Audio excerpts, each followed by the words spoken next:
Muy buenas tardes, hermanos y hermanas. Maranata, Cristo viene. Bienvenidos a esta campaña de verdad presente. Y es un placer y un privilegio poder estar con ustedes compartiendo una nueva temática. Y en esta ocasión vamos a levantar el nombre y el ministerio de Jesucristo. En el mensaje del primer ángel, así como en el segundo fundamento, pilar o hito de las creencias fundamentales originales de los adventistas del séptimo día, la Escritura nos invita a estudiar, indagar y profundizar acerca de Jesús, de su vida y de su ministerio.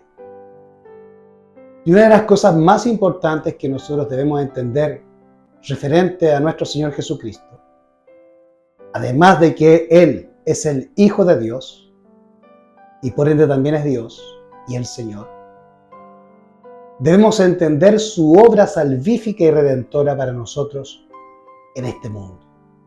Porque de tal manera amó Dios al mundo que ha dado su Hijo unigénito, para que todo aquel que en Él crea no se pierda, mas tenga vida eterna. Y Mateo 1:21 dice: y llamará su nombre Jesús, porque Él salvará a su pueblo de sus pecados. Hay una palabra que se repite constantemente en los distintos cursos que uno puede hacer de salud en la obra médica misionera, que Dios nos ha legado y nos ha entregado a través de Elena G. de White, profeta de Dios.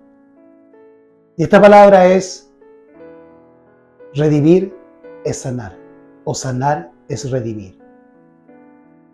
Y vamos a comprender realmente y profundamente este concepto, que los adventistas muchas veces repiten, solamente por haberlo aprendido en algún lugar, o haberlo oído. Pero hoy quiero que lo entendamos, que lo profundicemos y lo comprendamos. Entendamos qué es esto, qué significa, que salvar es redimir. Así también educar es redimir. Pero en este punto vamos a comprender el concepto de salvar es redimir. Y Jesucristo es ese Salvador que nos viene a salvar del pecado. Pero la paga del pecado es la muerte. Pero antes que nosotros lleguemos a ese estado mortal, a la muerte, nuestro cuerpo se comienza a deteriorar y a envejecer para llegar a ese punto mortal, para llegar a la muerte, que es la paga del pecado. Pero Cristo vino a darnos tiempo.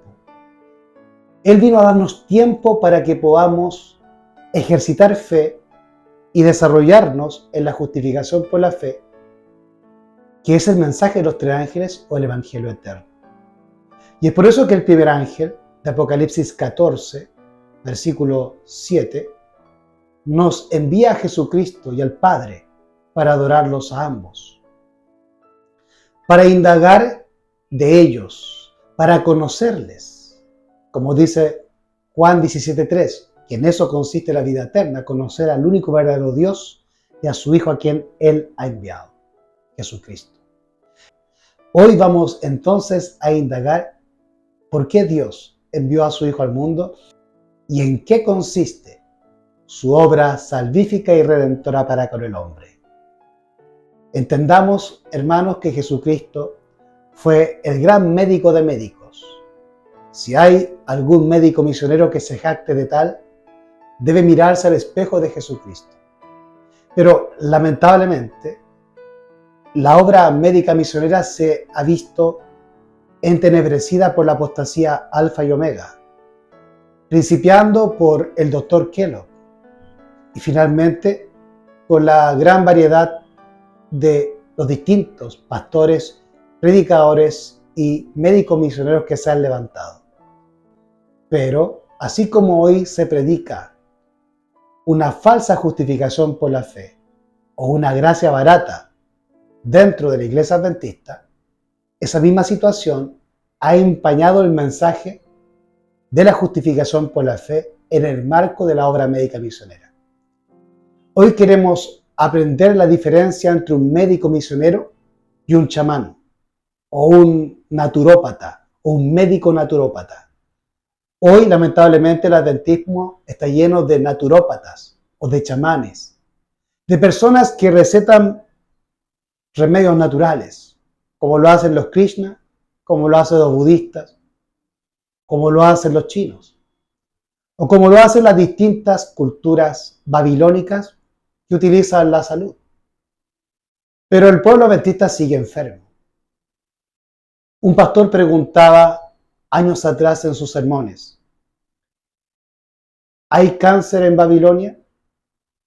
Sí, por supuesto. Y luego él preguntaba, ¿hay cáncer en Israel? También lo hay. Y él preguntaba, ¿cuál es la diferencia?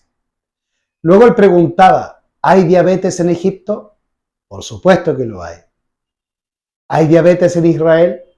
También lo hay. ¿Cuál es la diferencia? Entonces el problema es que no hemos sabido enseñar, no hemos sabido educar, y educar es redimir. Por lo tanto, el pueblo no está redimido, porque no ha sido educado, pero tampoco ha sido sanado.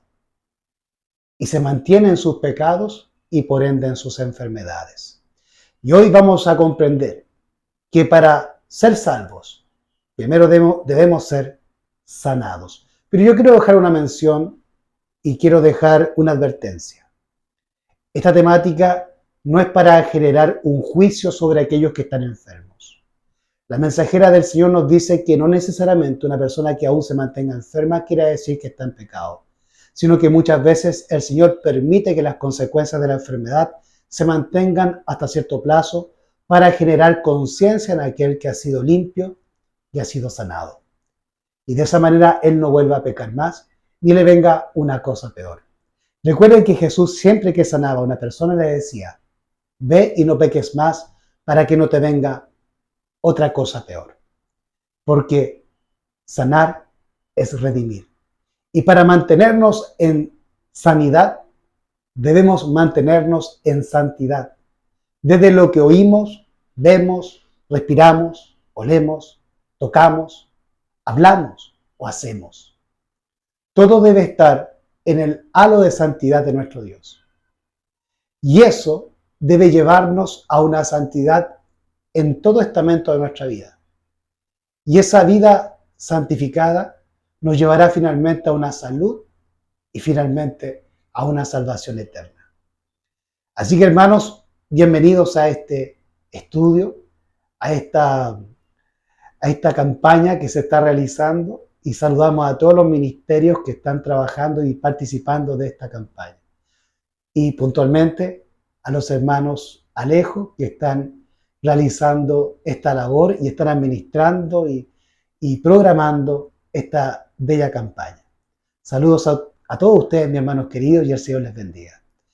Les pido por favor ahora que me acompañen en oración para pedirle al Señor la autorización para realizar este estudio lleno del Espíritu Santo y así poder llegar a vuestros corazones, a vuestras mentes y a vuestras vidas, para que Cristo sea vuestro Redentor, pero también vuestro sanador. Jesús, nuestro sanador. Padre nuestro que estás en los cielos, sea usted alabado, glorificado, bendito y exaltado su santo nombre. En esta tarde, en el contexto de esta campaña, te pedimos, Señor, que tú bendigas a muchas personas a través de esta labor en la cual nos hemos reunido bajo la dirección de nuestros hermanos de Clamor de Medianoche para llevar adelante este trabajo de compartir a Cristo y el Evangelio y a este crucificado, a todos nuestros hermanos y al mundo, para que te conozcan a ti, al único Dios verdadero, y a Jesucristo a que tú has enviado. Y así ellos, como nosotros, podamos ser redimidos, sanados y salvos por la sangre del Cordero. Llénanos de tu Espíritu Santo, Señor nuestro. Te lo pedimos, Padre eterno, en el nombre de tu Hijo Jesús. Amén y amén.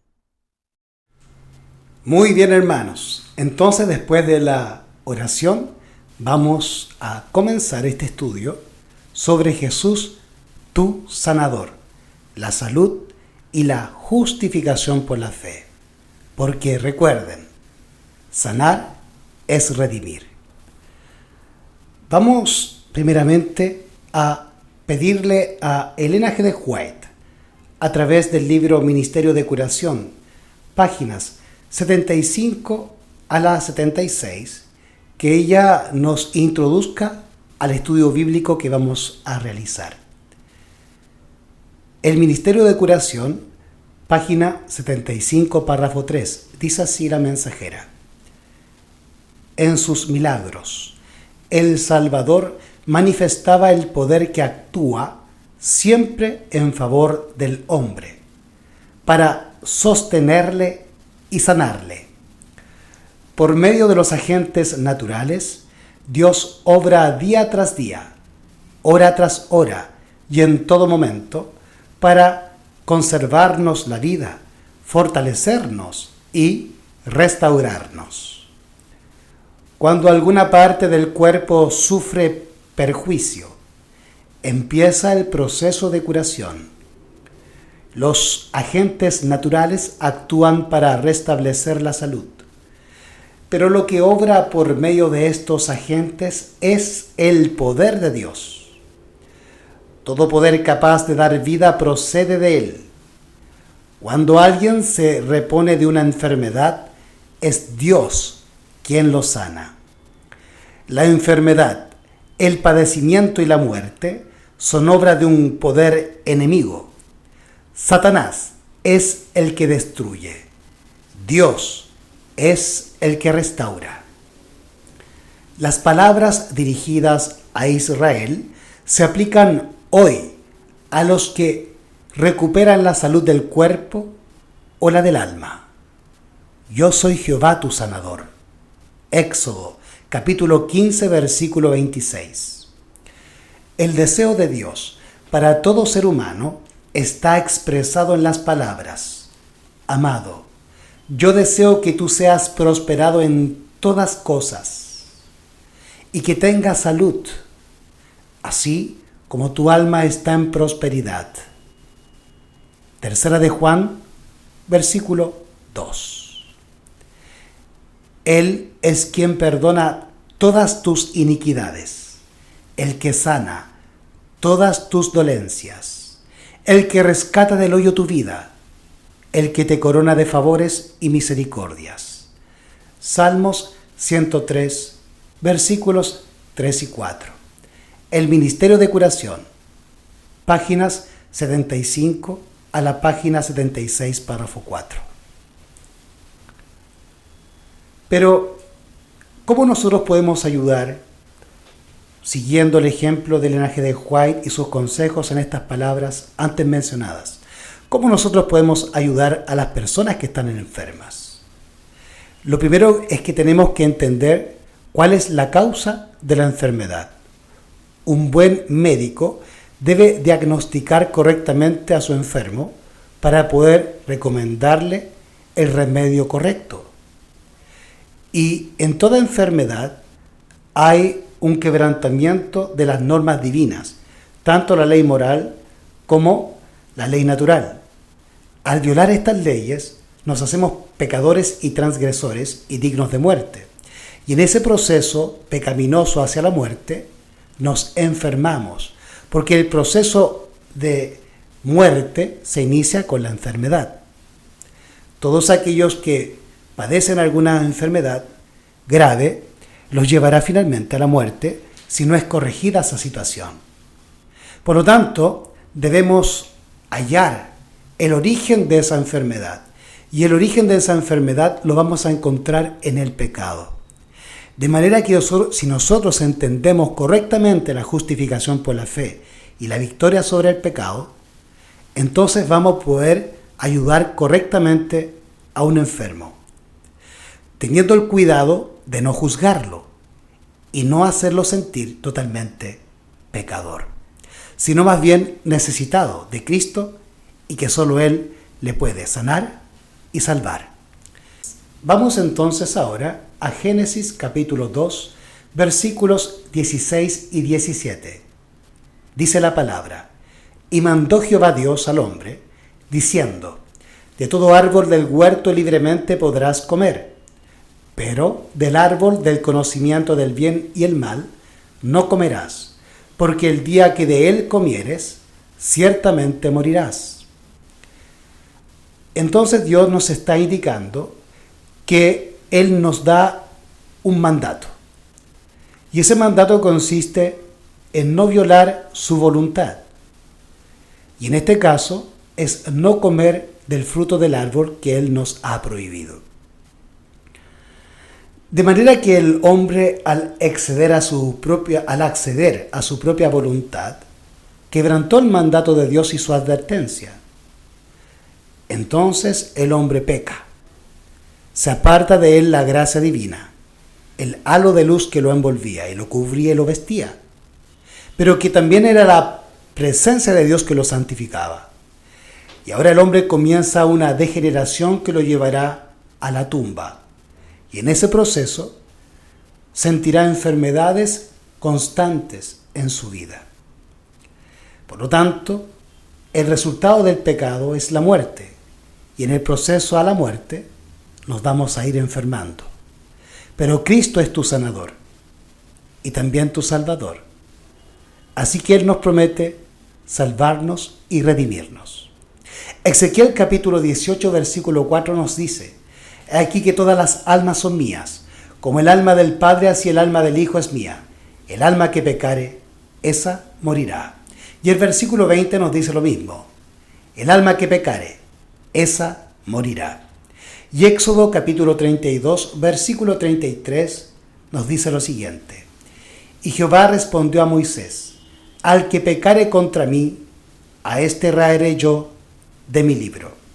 Hoy estamos pasando por el juicio investigador y todas nuestras acciones están siendo pesadas en la balanza de la justicia de Dios. De manera que aún lo que comemos o bebemos, respiramos, decimos, hablamos, vemos o actuamos, es pesada en la gran balanza de la justicia de Dios Padre.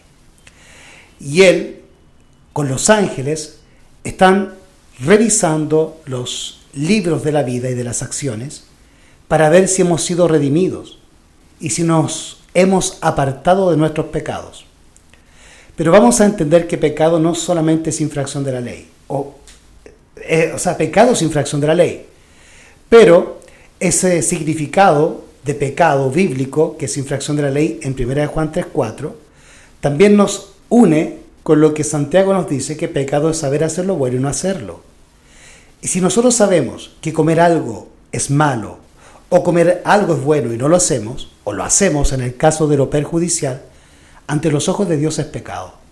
Por lo tanto, nuestro nombre puede ser borrado del libro de la vida si pecamos aún en lo que comemos y si introducimos en nuestro cuerpo aquello que puede dañar el templo del Espíritu Santo. En 1 Corintios, el Señor a través de Pablo nos dice y nos advierte. 1 Corintios capítulo 3 versículos 16 y 17. ¿No sabéis que sois templo de Dios y que el Espíritu de Dios mora en vosotros?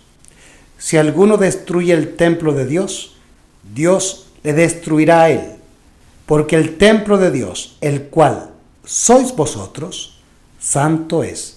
De manera, hermanos, que si nosotros tenemos malos hábitos, sabiendo que son perjudiciales para nuestra vida y para nuestro cuerpo, entonces, ante los ojos de Dios, eso es pecado. Y finalmente, terminaremos destruyendo el templo del Espíritu Santo, que es nuestro cuerpo. Y por ende, seremos borrados, del libro de la vida, porque seremos hallados faltos y en pecado. De manera que para redimirnos y para perdonarnos y para salvarnos, el Señor también tiene que sanarnos. Y la mayor de todas las enfermedades se llama pecado. Por lo tanto, la justificación por la fe está ligada con la salud, tanto espiritual como física. En Éxodo, capítulo 15, versículo 26, corroborará lo que les estoy diciendo. Éxodo, capítulo 15, versículo 26, dice la palabra: y dijo: si oyeres atentamente la voz de Jehová tu Dios, e hicieres lo recto delante de sus ojos, y dieres oído a sus mandamientos, y guardares todos sus estatutos, ninguna enfermedad de las que envié a los egipcios te enviaré a ti, porque yo soy Jehová tu sanador. Ahora reitero la afirmación que hacía este pastor que les comentaba anteriormente. ¿Hay cáncer en Egipto? ¿Hay cáncer en Israel? ¿Hay diabetes en Babilonia? ¿Hay diabetes en Israel? Si hay diabetes y cáncer en el mundo y entre los mundanos, y hay cáncer y diabetes entre el pueblo de Dios, quiere decir que tanto el pueblo de Dios como el mundo pagano, ambos están en pecado y en desobediencia, en los hábitos de vida, en los hábitos espirituales y en la forma en que comemos y habituamos desenvolvernos en esta vida. En Deuteronomio se nos dice una luz más amplia de la que hemos leído en Éxodo capítulo 15, verso 26, donde el Señor nos dice que si nosotros guardamos sus mandamientos, ninguna enfermedad que Dios envía al mundo nos llegará a nosotros, porque Dios es nuestro sanador. De manera que tampoco necesitamos de vacunas ni remedios de la medicina alópata.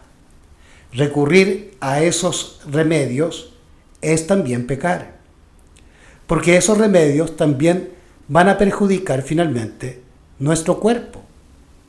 De manera que nosotros debemos confiar en el poder regenerador y perdonador de Dios.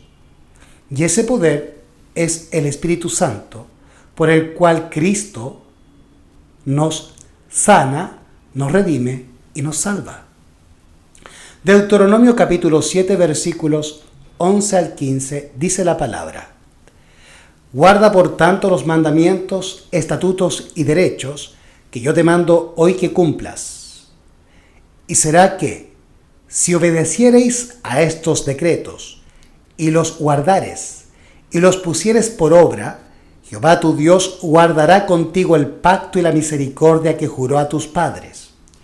Y te amará, y te bendecirá, y te multiplicará, y bendecirá el fruto de tu vientre y el fruto de tu tierra, y tu grano, y tu mosto, y tu aceite, la cría de tus vacas y los rebaños de tus ovejas, en la tierra que juró a tus padres que te daría. Verso 14. Bendito serás más que todos los pueblos. No habrá en ti varón ni hembra estéril, ni en tus bestias. Verso 15. Y quitará Jehová de ti toda enfermedad y todas las malas plagas de Egipto que tú conoces. No las pondrá sobre ti, antes las pondrá sobre todos los que te aborrecieren. De manera que la condición para nuestra salud es reiterada en Deuteronomio capítulo 7, versículo 11 al 15, como la encontramos en Éxodo 15, 26. La condición es una: guardar todos los mandamientos de Dios que han salido de su boca. Toda palabra de Dios es para sanidad de las naciones, pero contradecir su palabra nos convierte automáticamente en babilonios y nos hace acreedores de las enfermedades y plagas que Dios les envía a babilonios y egipcios. Vamos a 1 de Juan 3:4 y a Santiago 4:17 para comprender lo que es pecado. 1 de Juan 3:4 dice: Cualquiera que comete pecado traspasa también la ley, pues el pecado es transgresión de la ley. Y Santiago en el capítulo 4, versículo 17, amplía este significado que encontramos en Juan 3:4 sobre el pecado. Santiago 4:17 dice: Así que al que sabe hacer lo bueno y no lo hace, le es pecado. Y la ley de Dios y su palabra es santa, justa y buena. De manera que el significado de pecado en 1 de Juan 3:4, que es infracción de la ley, va de la mano con Santiago 4:17, o son complementarios, o más bien hablan lo mismo. Si nosotros tenemos conocimiento de la ley y no actuamos conforme a ese bien, entonces ante los ojos de Dios somos pecadores. Así en cada palabra que salga de la boca de Dios y que se encuentra desde Génesis a Apocalipsis. Pero también existen leyes referentes a la salud. Y estas son beber abundante agua, luz solar, temperancia en toda nuestra forma de vivir, y eso invita incluso a la temperancia en el alimento, en el vestir y también en cómo descansamos y vivimos. Aire puro, descanso, ejercicio, nutrición y lo más importante, confianza en Dios, que es la justificación por la fe. Reitero, las leyes naturales son beber abundantemente agua, luz solar, temperancia, aire puro, descanso, ejercicio, una buena nutrición y confianza en Dios. Esos 7 remedios naturales, o más bien, estas 7 leyes naturales de salud que Dios nos da, nos van a mantener unidos con los 10 mandamientos y con la palabra de Dios en santidad y en salud. Si bebemos abundante agua, no nos vamos a enfermar. Si tomamos con cautela luz solar, eso también nos va a beneficiar. Si somos temperantes en toda nuestra forma de vivir, será un gran beneficio para nosotros. Si respiramos aire puro, también será un gran beneficio. Si tenemos un buen descanso, si hacemos ejercicio y si nos nutrimos correctamente, todo ello va en pos de nuestra salud y de nuestra salvación.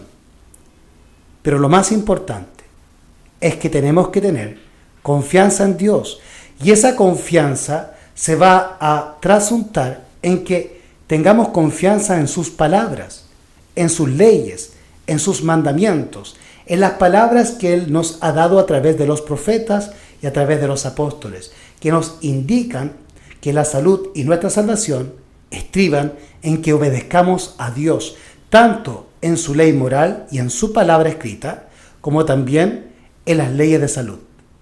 De manera que si no estamos bebiendo abundante agua, si no estamos tomando a diario luz solar, si no somos temperantes en nuestra vida diaria, si no respiramos aire puro y vivimos en las ciudades donde están totalmente contaminado el aire y el oxígeno, si no tenemos un descanso diario como corresponde, si no hacemos ejercicios, si no nos nutrimos en forma saludable y si no tenemos confianza en Dios, entonces, ante los ojos de Dios, somos pecadores porque sabemos hacer lo bueno y no lo hacemos.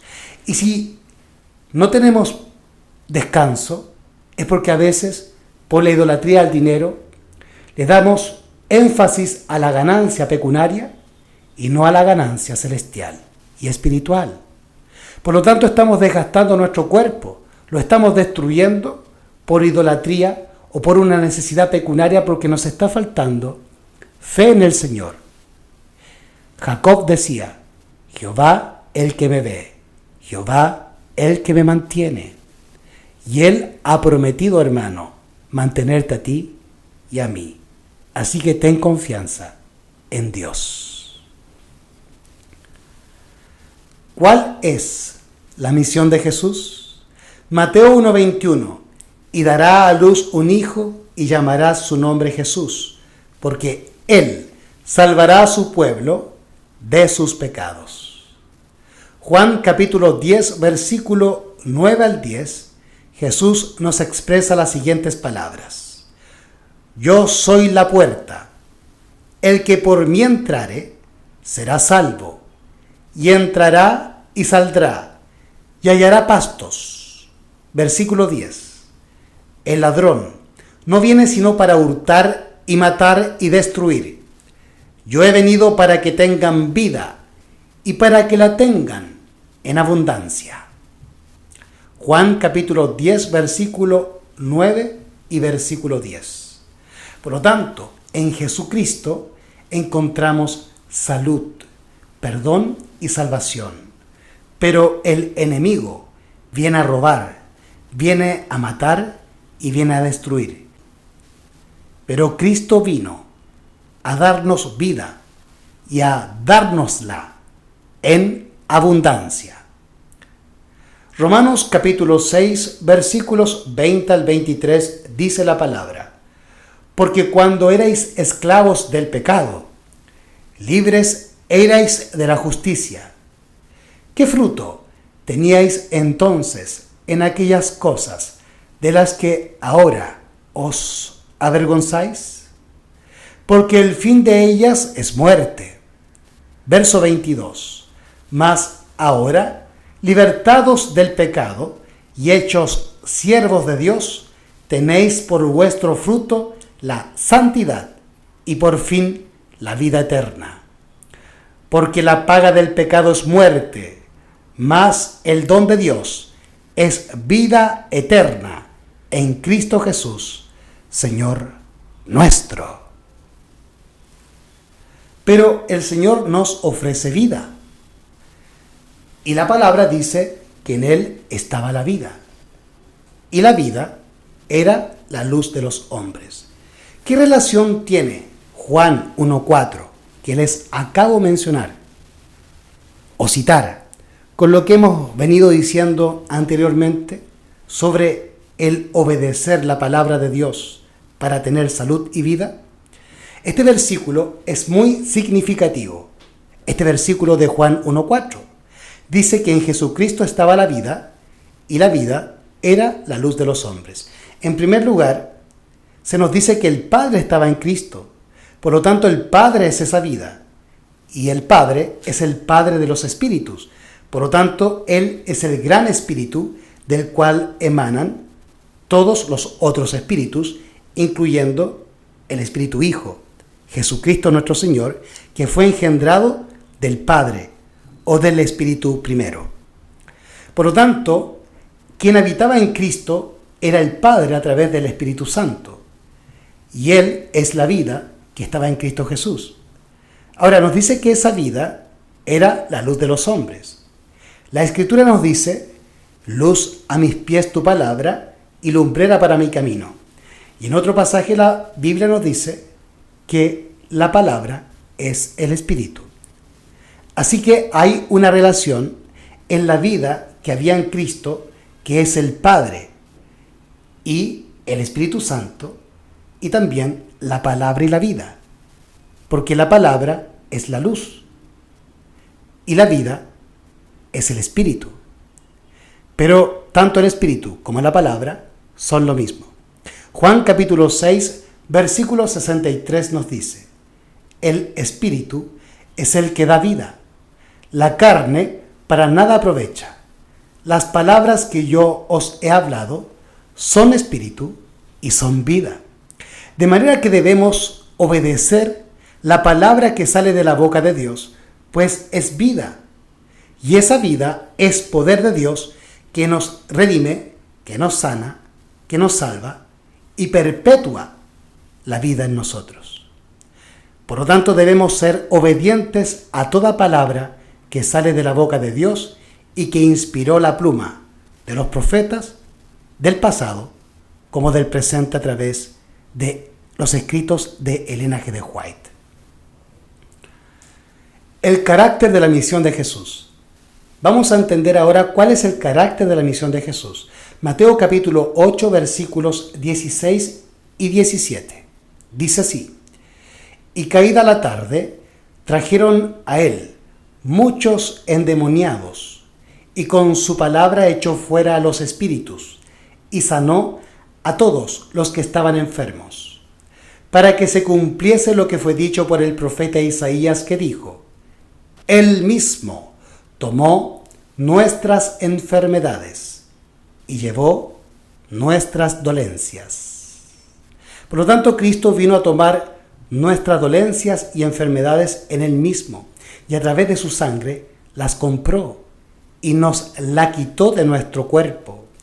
De manera que cuando nosotros pecamos y nos enfermamos, estamos robándole a Cristo, porque Él compró nuestros pecados, nuestras dolencias y nuestras enfermedades, y fueron puestas en Él, para que nosotros fuésemos salvos de ellas.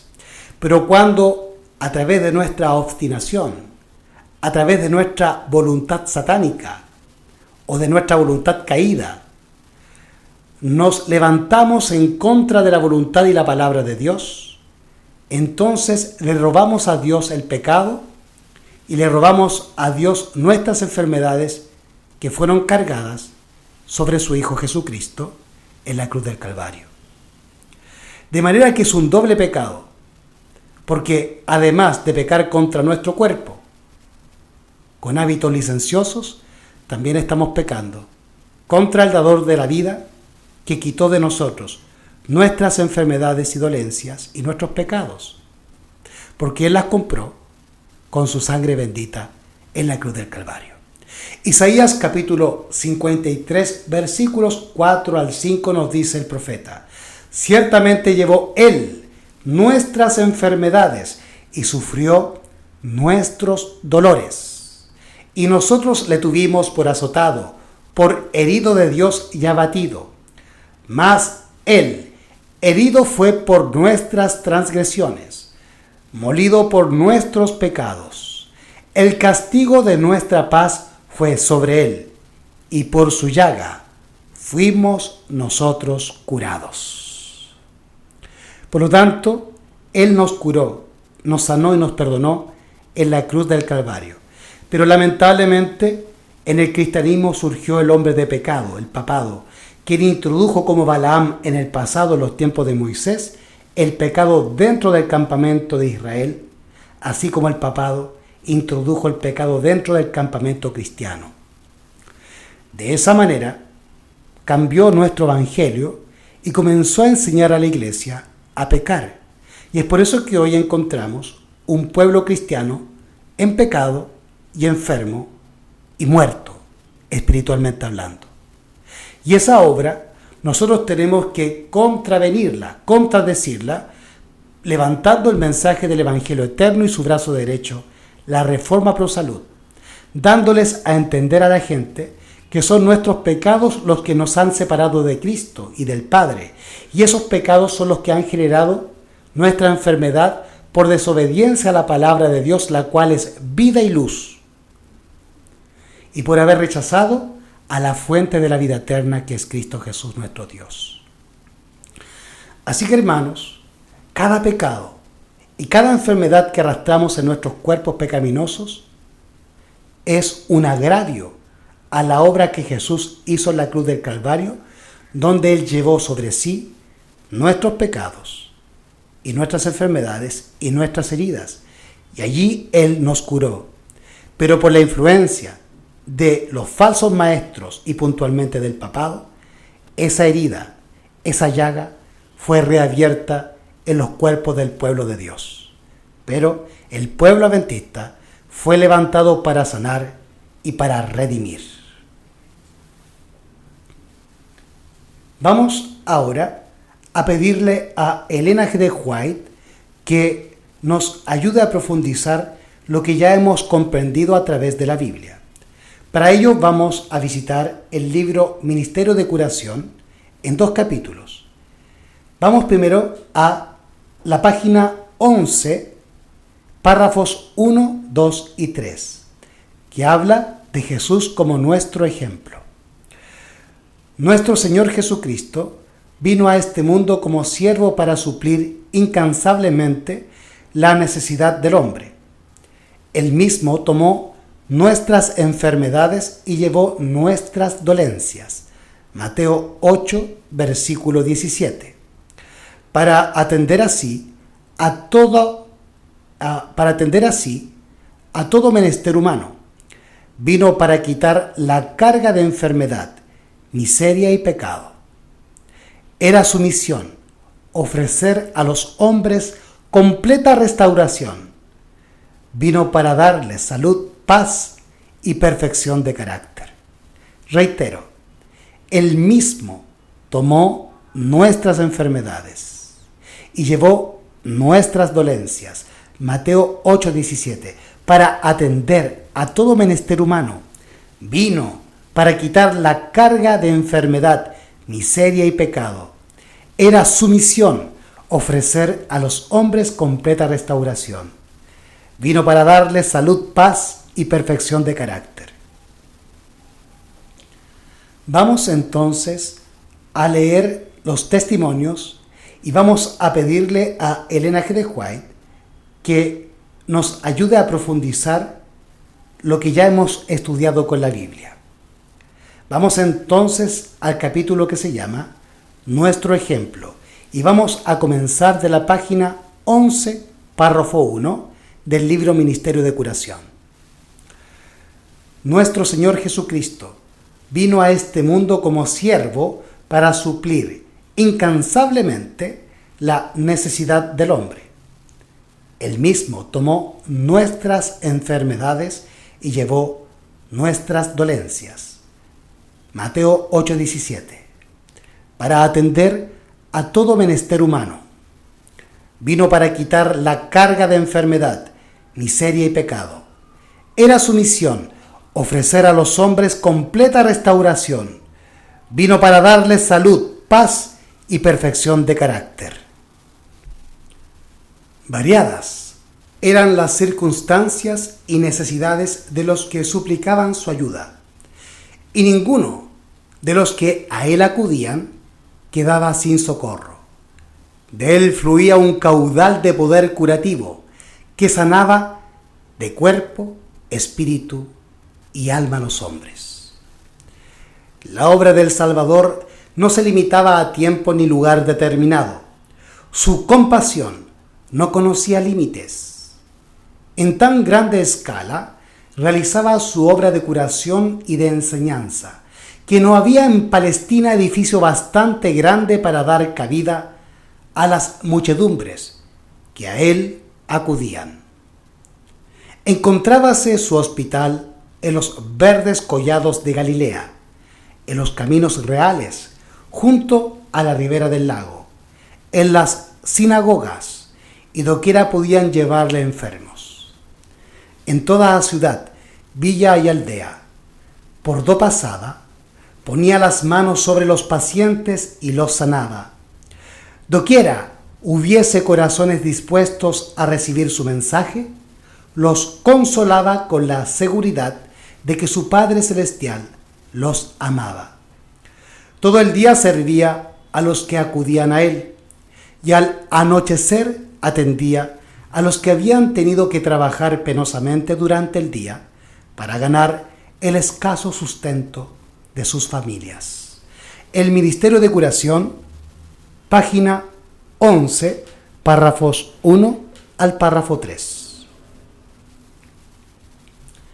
Jesús nos dice a través de Juan, en 3 de Juan, versículo 2, Amado, mi oración es que tú seas prosperado en todas las cosas y que tengas salud, así como prospera tu alma. El segundo punto es confianza en Dios, porque solo Él nos ofrece perdón y salud. Y esto lo encontramos en el Salmos 103, versículos 1 al 4. Dice el Salmo de David: bendice alma mía a Jehová, y bendiga todo mi ser su santo nombre. Bendice alma mía a Jehová, y no olvides ninguno de sus beneficios. Él es quien perdona todas tus iniquidades, el que sana todas tus dolencias, el que rescata del hoyo tu vida, el que te corona de favores y misericordias. Pero si nosotros revisamos el versículo 3, nos dice que antes de sanarnos, perdona nuestras iniquidades y luego sana nuestras dolencias. Ese método o esa forma de actuar que Jesucristo utilizó en la vida terrenal que tuvo aquí en la tierra se expresa en lo que acabamos de leer en el Salmos 103, versículo 1 al 4, en que Jesucristo, antes de darnos sanidad, nos perdona de nuestros pecados que causaron esa enfermedad. Por lo tanto, debemos hacerle entender al enfermo que su pecado le produjo la enfermedad, sin caer en el despropósito de juzgarlo o de condenarlo, sino que tenemos que tener el tino del carácter de Cristo para dicha labor. Por lo tanto, la obra médica misionera debe ser realizada por personas santificadas y llenas del Espíritu y el carácter del Señor para no caer en este tipo de despropósitos y hacerle un mayor daño a aquel que está enfermo. Entonces, lo que tenemos que hacer con el enfermo es enviarlo a Jesús para que Él primeramente lo perdone y luego lo sane.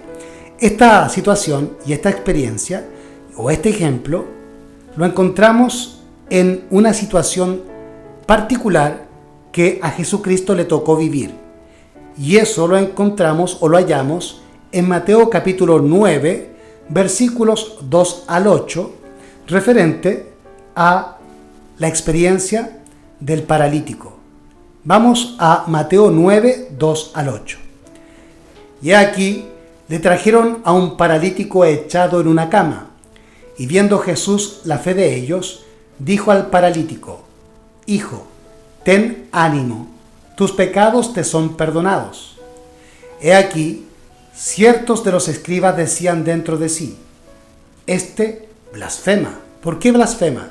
Porque le ha dicho al paralítico que tuviera calma y que estuviese tranquilo y que tuviese ánimo, porque los pecados que lo habían enfermado y que lo tenían postrado en la cama o en la camilla como un paralítico, habían sido perdonados.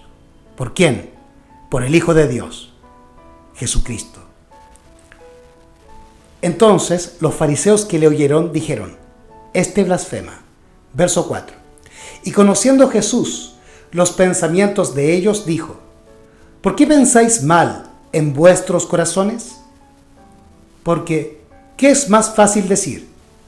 ¿Tus pecados te son perdonados? O decir: levántate y anda. Verso 6. Pues para que sepáis que el Hijo del Hombre tiene potestad en la tierra de perdonar pecados, dijo entonces al paralítico: levántate, toma tu lecho y vete a tu casa. Entonces él se levantó y se fue a su casa.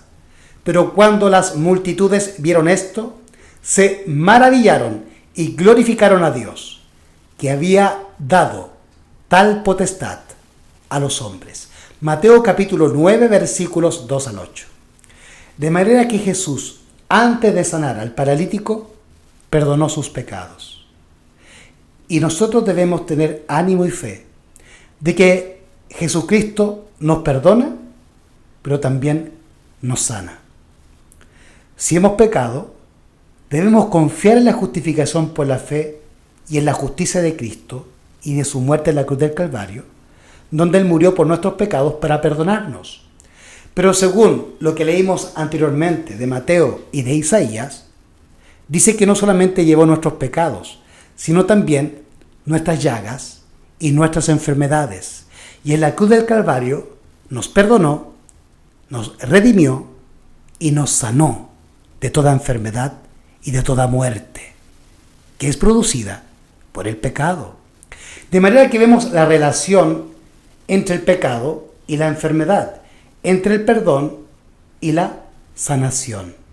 Por eso, sanar es redimir, sanar es salvar. Y nosotros no solamente debemos proclamar victoria sobre el pecado, sino también victoria sobre las enfermedades, porque Cristo nos ha curado y nos ha perdonado. Así que, hermanos, si tú te sientes pecador, Cristo te perdona por la obra que Él hizo en la cruz. Pero si estás enfermo a causa de tus pecados, además te perdona y también te sana. Así que ten confianza de que Cristo te perdona, te redime, pero también te sana y salva. La curación del alma. Ministerio de Curación, página 49 hasta la página 52. La curación del alma. Muchos de los que acudían a Cristo en busca de ayuda habían atraído la enfermedad sobre sí. Y sin embargo, Él no rehusaba sanarlos.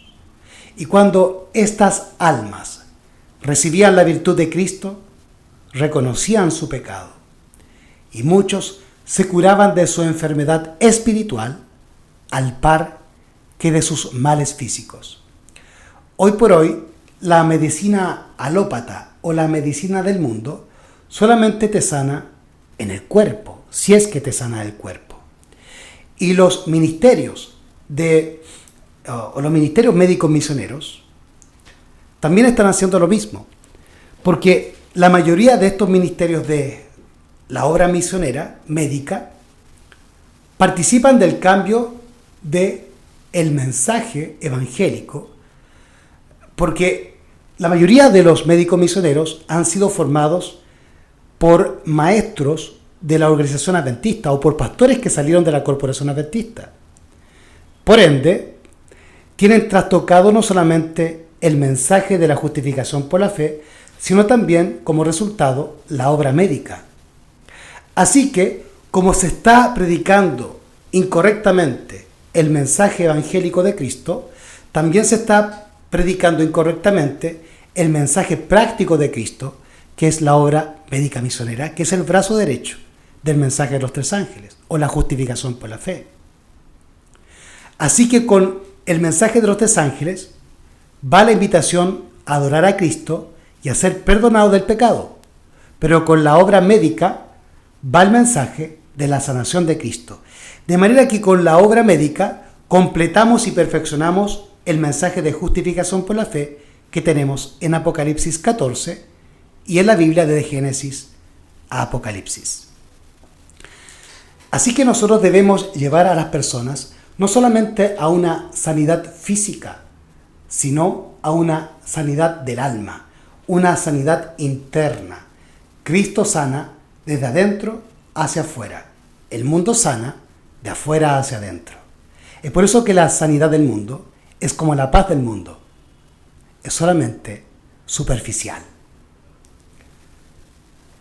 Entre tales personas, dice el Ellen G. White, se hallaba el paralítico de Capernaum. Como el leproso, este paralítico había perdido toda esperanza de restablecimiento. Su dolencia era resultado de una vida pecaminosa y el remordimiento amargaba su padecer. En vano había acudido a los fariseos y a los médicos en busca de alivio. Le habían declarado incurable y, condenándole por pecador, habían afirmado que moriría bajo la ira de Dios. El paralítico había caído en la desesperación, pero después oyó hablar de las obras de Jesús. Otros, tan pecadores y desamparados como él, habían sido curados, y él se sintió alentado a creer que también podría ser curado si conseguía que le llevaran al Salvador. Decayó su esperanza al recordar la causa de su enfermedad y, sin embargo, no podía renunciar a la posibilidad de sanar. Entonces aquí el Ellen G. White nos está profundizando lo que hemos leído anteriormente en Mateo 9, versículos 2 al 8, referente al paralítico. A este paralítico lo tuvieron que hacer llegar a Cristo a través del techo de la vivienda en la cual estaban.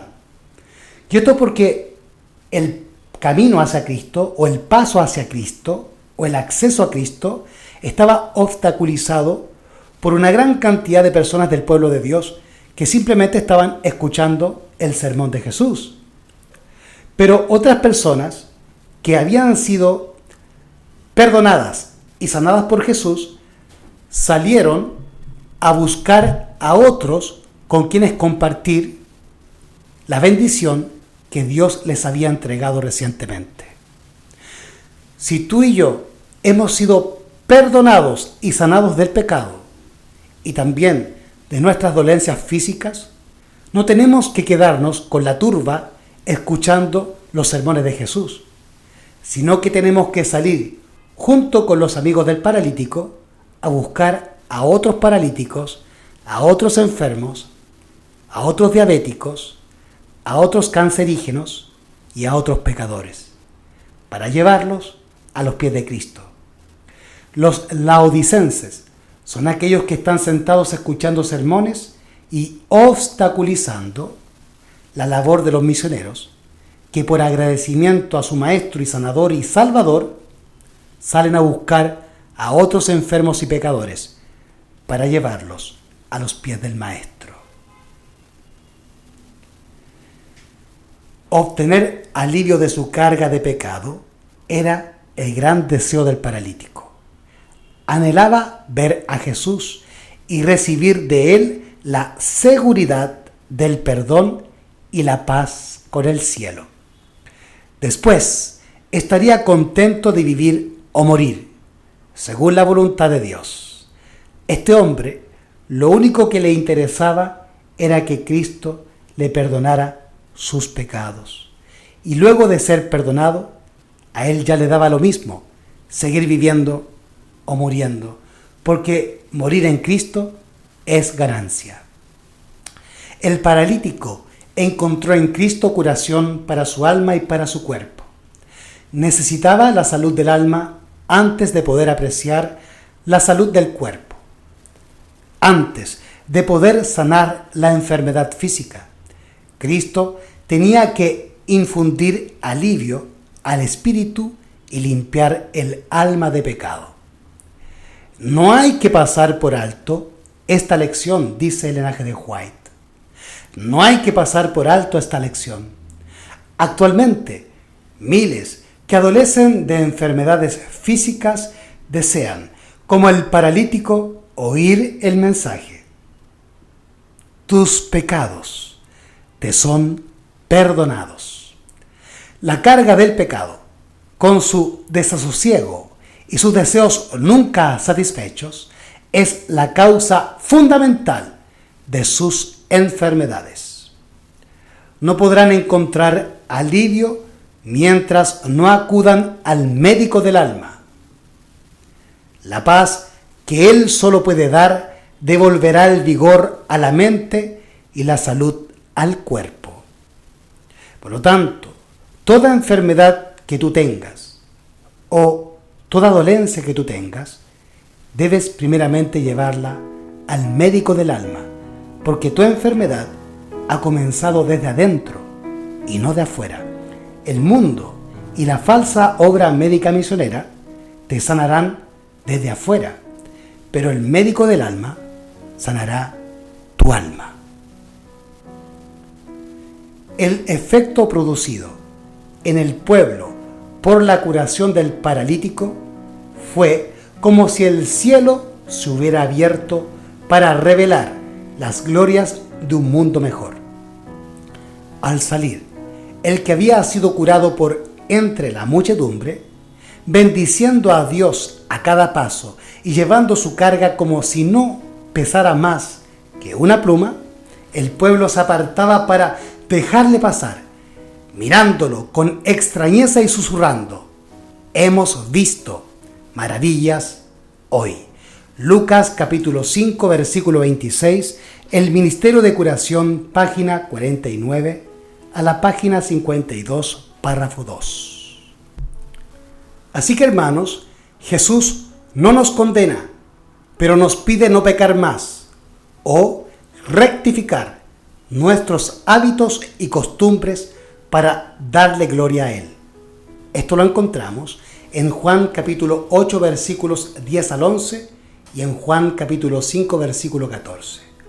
Proverbios capítulo 28 versículos 13 y 14 nos dice: el que encubre sus pecados no prosperará, mas el que los confiesa y se aparta alcanzará misericordia. Bienaventurado el hombre que siempre teme, mas el que endurece su corazón caerá en mal. Debemos reconocer nuestras faltas ante Dios para que Él primeramente nos perdone, finalmente nos sane y luego nos salve de la muerte que trae el pecado en nuestras vidas. Vamos a pedirle ahora a la mensajera que nos indique en el libro o en la matutina "Recibiréis poder" del 23 de septiembre lo siguiente: y con gran poder los apóstoles daban testimonio de la resurrección del Señor Jesús, y abundante gracia era sobre todos ellos. Hechos capítulo 4 versículo 33. Después de la crucifixión de Cristo, los discípulos formaban un grupo desvalido y desanimado. Después de la crucifixión de Cristo, los discípulos formaban un grupo desvalido y desanimado, como ovejas sin pastor. Su maestro había sido rechazado, condenado y clavado en la ignominiosa cruz. Los sacerdotes y gobernantes judíos habían declarado burlonamente: a otros salvó, a sí mismo no se puede salvar. Si es el Rey de Israel, descienda ahora de la cruz y creeremos en él. Mateo 27:42. Pero la cruz, ese instrumento de vergüenza y tortura, trajo esperanza y salvación al mundo. Los discípulos se reanimaron, los abandonó su desesperanza e impotencia. Sus caracteres fueron transformados y los lazos de amor cristiano unieron al grupo. Eran hombres humildes, sin riquezas, sin armas fuera de la palabra y el Espíritu de Dios, y considerados por los judíos como simples pescadores. Sin embargo, salieron con la fuerza de Cristo a testificar la verdad y a triunfar sobre toda oposición. Vestidos con la panoplia divina, empezaron a contar la maravillosa historia del pesebre y de la cruz. Sin honores o reconocimiento humanos, fueron héroes de la fe. De sus labios brotaron palabras de elocuencia divina que sacudieron al mundo. Los que habían rechazado y crucificado al Salvador esperaban ver a los discípulos desanimados y abatidos, listos a renunciar al Señor. Oyeron con asombro el testimonio claro y denodado de los apóstoles, proclamado bajo el poder del Espíritu Santo. Los discípulos trabajaron y hablaron como su maestro había trabajado y hablado. Y todos los que los oían decían: han estado con Jesús y han aprendido de él. Cuando los apóstoles salieron por todas partes a predicar acerca de Jesús, hicieron muchas cosas que los gobernantes judíos no aprobaron. La gente sacaba a la calle a sus enfermos y a los perturbados por espíritus inmundos. Se reunían multitudes a su alrededor, y los que habían sido sanados voceaban sus alabanzas a Dios y glorificaban el nombre de aquel a quien los judíos habían condenado, coronado de espinas y hecho azotar y crucificar. Signs of the Times, 20 de septiembre de 1899. Recibiréis poder, 23 de septiembre. Lo que Ellen G. White nos narra aquí es el ejemplo que siguieron los discípulos después que Jesús fue levantado de la muerte al cielo. Ellos salieron a repercutir la obra que Jesús hizo en vida estando aquí en la tierra. Es decir, dar perdón y sanación a las almas embotadas en el pecado. Nosotros debemos seguir esta misma lección de nuestro Maestro y de nuestros hermanos los apóstoles, pero también de nuestros pioneros y, por supuesto, de Ellen G. White y de todos aquellos adventistas fieles que principiaron nuestra obra en el primer siglo de la Iglesia Adventista del Séptimo Día. Así que, hermanos, hemos llegado al final, y para concluir vamos a leer el siguiente texto de Ellen G. White, La maravillosa gracia de Dios, en la página 274, párrafos 2 al 6. Dice la mensajera: si todos los cristianos se asociaran, hablando entre ellos del amor de Dios y de las preciosas verdades de la redención. Su corazón se robustecería y se edificarían mutuamente. Aprendamos diariamente más de nuestro Padre Celestial, obteniendo una nueva experiencia de su gracia, y entonces desearemos hablar de su amor. Así, nuestro propio corazón se encenderá y reanimará. Si pensáramos y habláramos más de Jesús y menos de nosotros mismos, tendríamos mucho más de su presencia. Si tan solo pensáramos en Él tantas veces como tenemos pruebas de su cuidado por nosotros, lo tendríamos siempre presente en nuestros pensamientos y nos deleitaríamos en hablar de Él y en alabarle. Hablamos de las cosas temporales porque tenemos interés en ellas. Hablamos de nuestros amigos porque los amamos. Nuestras tristezas y alegrías están ligadas con ellos.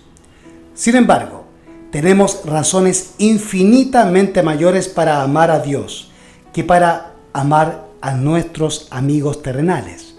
Y debería ser la cosa más natural del mundo tenerlo como el primero en todos nuestros pensamientos, hablar de su bondad y alabar su poder. Los que estudian la palabra de Dios y día tras día reciben la enseñanza de Cristo, llevan el sello de los principios celestiales. Una influencia elevada y santa mana de ellos. Una atmósfera celestial rodea sus almas. Los principios puros, santos y elevados que siguen los capacitan para dar un testimonio viviente del poder de la gracia divina. Cristo desea que sus seguidores sean como Él, porque desea estar correctamente representado en el círculo familiar, en la iglesia y en el mundo. Hemos de aceptar a Cristo como nuestra eficiencia, nuestra fortaleza, a fin de que podamos manifestar su carácter al mundo. Esa es la obra que descansa sobre nosotros como cristianos. Hemos de testificar del poder de la gracia celestial. Dios desea que sus hijos e hijas revelen ante la sinagoga de Satanás, ante el universo celestial, ante el mundo, el poder de su gracia para que los hombres y los ángeles sepan que Cristo no murió en vano. Mostremos al mundo que tenemos poder de lo alto. La maravillosa gracia de Dios. Página 274, párrafos 2 al 6. Así que, hermanos queridos, hemos terminado este estudio que estaba relacionado con nuestro Señor Jesucristo como nuestro sanador y la salud unida a la justificación por la fe. Lo que hemos aprendido hoy, pongámoslo en práctica primeramente en nuestras vidas. Ayudemos a Jesús a perdonarnos y a redimirnos y también con ello a sanarnos, siendo limpios de pecado y de toda enfermedad, teniendo el poder de Dios en nosotros. Vayamos ahora afuera a compartir a este Jesús y a este crucificado que nos rescató del foso y que nos rescató del pecado, de la muerte y de la enfermedad. Seamos Cristos para otras personas. Seamos sanidad y redención. Seamos amor y salvación. Porque el carácter de Cristo no solamente es predicar, sino que también redimir y sanar. Porque la boca de Jehová lo habla.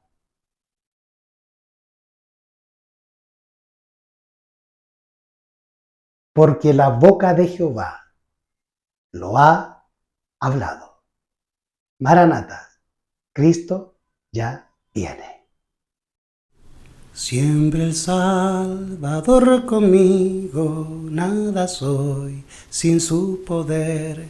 Su presencia necesito, voy sin él a perecer, me guiará mi Salvador.